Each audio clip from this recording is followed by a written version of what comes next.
Why you? Why did they pick you? Yeah, that was one of the first questions I asked them. And they explained to me later, they didn't choose me. They created me to be able to speak about that. I'm not a great believer in cosmic coincidence, but shortly after Krista Bradford filed her report from Miami, I was here in Santa Monica, California, when who should I find staying at the very same hotel? None other than Rael himself. Hello, how are you, sir? Fine, man. So very happy to meet you. Last we heard you had 35,000 followers. Is that still approximately right? It's a little bit too much, 28,000. 28,000. What is the attraction? I think the message by itself, and it's a philosophy in perfect harmony with our century, with the 21st century, which is coming soon.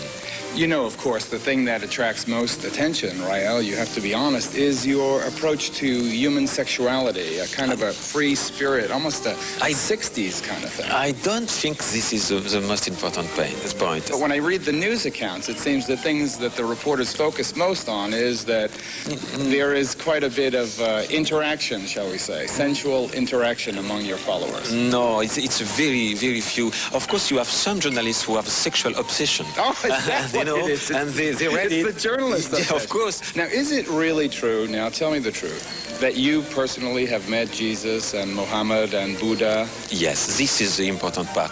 These people... But you've seen them with your own eyes? Of course, and I was speaking to them like I speak to you now. And we will build this embassy, and they will come back to the earth. How tall was Jesus? Oh, smaller than you.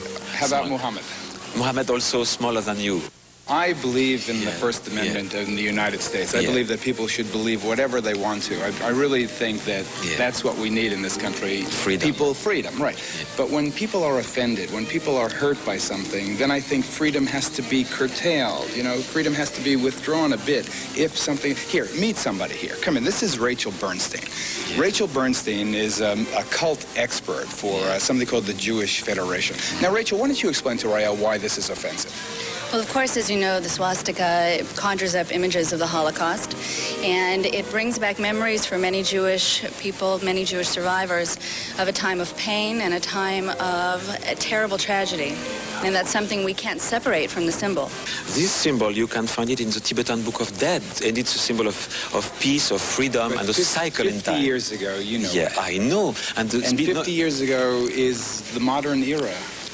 A symbol with the Jewish star, with the swastika in the middle, would be similar to going in front of a church and having a cross with the skull and crossbones in the middle. Yes, but you know, we have to understand it's a peaceful symbol, and we have our movement in Israel, and we will build an embassy in Israel, and we support Israel. So I think there is nothing wrong with it. Rachel, thank you very much. Thank you very much. Okay. To give you the message given to me by the extraterrestrials. This is Rael's book. Have an excellent seminar today, and it's nice seeing you in person, Rael.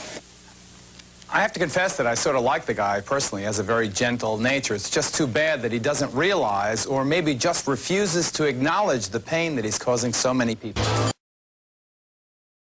Now for the latest chapter in our continuing saga of Rael. He's the controversial cult leader whose out-of-this-world beliefs center on sex, space, and swastikas. We are the universe. We don't have any more to be afraid to die, because we are eternal. We are eternity. We first met this flamboyant Frenchman last year when he told us about his philosophy of promiscuity. If you like to have a free sex, you can have free sex. It's up to you. He also informed us that extraterrestrial beings had taken him to another planet and told him, among other things, that he was the new Messiah. Then I saw 2 feet and 2 legs, and then the body of a small human being, very human. I recently confronted the gentle guru outside one of his lectures in Los Angeles to find out more. Now, is it really true, now tell me the truth, that you personally have met Jesus and Muhammad and Buddha? Yes, this is the important part.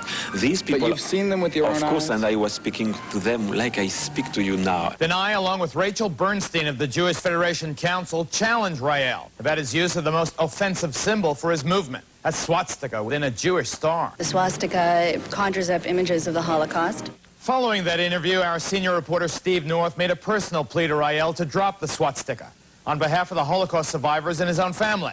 Rael wrote to Steve this past week with a major announcement.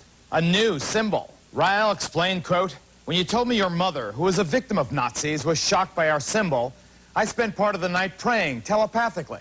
I finally got an answer and the authorization to change our symbol." I am not God. There is no God. I am just a human being. I wonder if this guy's sincere or just a great PR man. Joining me now, the pen pal of Rael, Steve North, our senior reporter. What do you think of the new symbol? Well, I would rather that he not appropriate any symbol of Judaism for his own use, but certainly a Jewish pinwheel is a lot less benign than a swastika, so I'm pleased and surprised by the development. Are you going to join his free sex cult now? I don't think so. Okay.